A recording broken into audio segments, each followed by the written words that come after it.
Bueno, vamos a estar presentando a Ricardo Romero, autor del libro El conserje y la eternidad, así que a ver qué nos cuenta un poquito del libro. Buenas tardes, Ricardo. Buenas tardes, chicos, ¿cómo están? Todo tranquilo. Ricardo, más o menos a la hora de escribir el libro, ¿en qué te basaste? Contanos un poco la historia, un breve detalle, sinopsis. Mirá, el conserje viene en principio yo lo había planteado como un guión. Yo en ese momento justo estaba trabajando para escribir guiones de cine con un amigo, y surgió esta idea y como no me funcionó de manera guión, la pensé después como novela, encarnando la voz de esta criatura, de este ser, algo monstruoso, y que recorre distintas épocas dentro de la historia argentina. ¿Y por qué el conserje escribe sus vivencias para conocerse a sí mismo? Eso es lo que me llamó mucho la atención. Y porque él es una criatura que no conoce sus condiciones de existencia, una propia naturaleza. Vos imaginate, nosotros tenemos a nuestra mano familia, amigos, conocidos y desconocidos como para compararnos y para tratar de pensarnos a nosotros mismos, y así todo no nos conocemos realmente. Imagínate una criatura que no tiene con quién compararse, que trata de permanecer, pasar desapercibida entre los seres humanos, digamos, y sobrevive, pero no tiene con quién ver cómo funciona incluso su propia fisiología, su cuerpo. Entonces la escritura es la herramienta que le permite ordenarse y dar cuenta de las cosas que le pasan, y a través de esa escritura iluminar ciertas zonas oscuras de lo que él es. ¿Y por qué el conserje modifica el monstruo, digamos, a eso mismo que le habla? ¿Qué tiene un monstruo porque hay asesinatos, ¿no?, atrás de esto? En realidad lo que hay es... tengo que evitar los spoilers, pero lo no, que hay obviamente. es... él es un ser solo y él es un monstruo. Claro, él mismo es el monstruo. Claro, él es el monstruo, él es la criatura que se acerca. Si te fijas, en las tres partes de la novela están con nombres de criaturas mitológicas de distintas partes del mundo, que más o menos son como parecidas a lo que él viene a hacer. Es un monstruo reconocible, un monstruo clásico, pero sin glamour. Es un conserje, es alguien que trata de permanecer escondido, que su supervivencia depende de pasar desapercibido, y en realidad lo que vos llamás asesinatos tienen que ver con su subsistencia. Ayer que lo presentamos acá en Paraná, a la novela, cuando charlábamos en la presentación, y Julián Estapelo, que es el escritor que la presentó, me decía que en realidad el conserje no es un mal tipo, y en realidad no es un mal tipo. El tema es que para vivir necesita seres humanos, entonces no es necesariamente, y eso me interesa también para diferenciar la idea de monstruo de la maldad. Claro. No necesariamente van de la mano siempre la monstruosidad y la maldad. Hola Ricardo, te saluda Agustín Juárez, ¿cómo estás? ¿Qué tal, Agustín? Bien, bien. Bueno, antes de volver al tema del libro, te quería preguntar esto que dijiste recién, de que al principio iba a ser para un guión de película.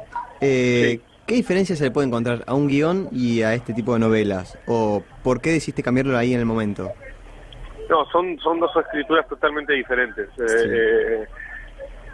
El guión trabaja sobre imágenes y sobre diálogos y no podés ir mucho más allá, y además es una escritura que no llega a un verdadero final. El final es la película, por lo tanto la escritura simplemente es una estructura que después un director va a usar para construir. Pero después, si por ejemplo, me pasó con la película que hicimos, que se va a estrenar, calculo que en febrero, pero tomaron el guión y después si el productor dice, mirá, esta escena no la podemos hacer porque no nos da el presupuesto, y a eso hay que modificarlo. Entonces son imponderables que hacen que la escritura de un guión no sea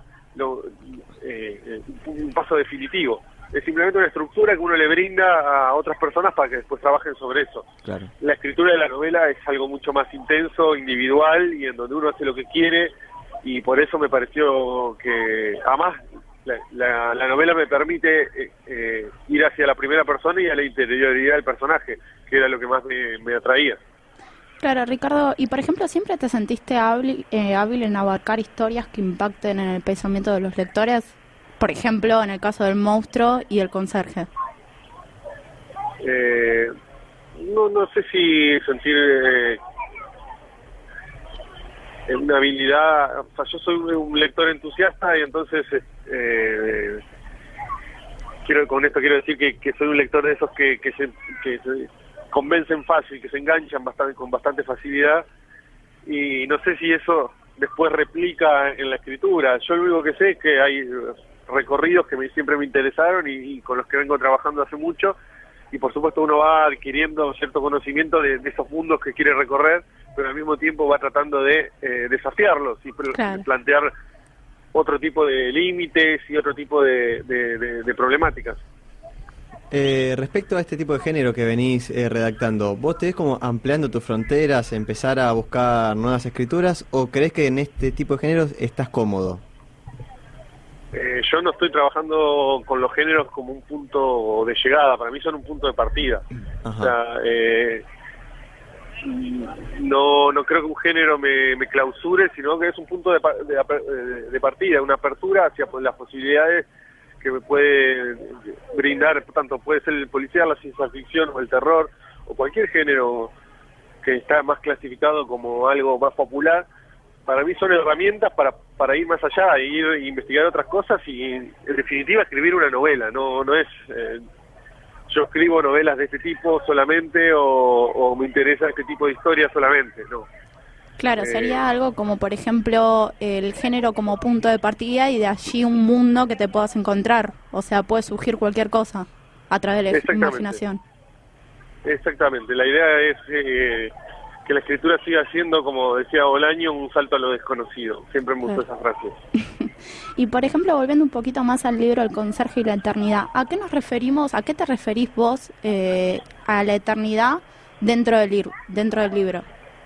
Y en principio, esta criatura que no sabe si puede morir, tiene que ver con eso, digamos, no con que sea eterno, sino que su tiempo está habitado por la eternidad. Y la eternidad en realidad es una incertidumbre, es el presente que no termina nunca de convertirse en futuro, y él permanece ahí trabado porque no tiene, todos nosotros sabemos que en el horizonte tenemos la muerte, él no lo sabe. Claro. Y él está solo, entonces esa es la eternidad, no es la inmortalidad, no es la idea de que alguien que no puede morir, es el que está trabado en la incertidumbre de un presente que nunca se transforma en futuro. Mira, lo dejó pensando, Sí, muy bueno. El año pasado, si no me equivoco, una de tus novelas, La habitación del presidente, fue elegida como una de las novelas del año, y por las críticas que estuve leyendo se espera lo mismo para este nuevo producto que lanzaste. ¿Vos esperabas tanta repercusión y una buena continuidad? No, yo no, uno siempre es optimista y intenta, si da un libro a una editorial es porque está más o menos convencido de lo que llegó a escribir. Lo que pase después en general es muy difícil de calcular y no hay que tener ni pocas ni exageradas expectativas. Yo disfruto de lo que pasó con el presidente y ojalá al libro este también le vaya bien y el conserje ande dando vuelta por muchas casas y durmiendo debajo de muchas camas. Vamos a ver si eso sucede, me va a dar mucho placer.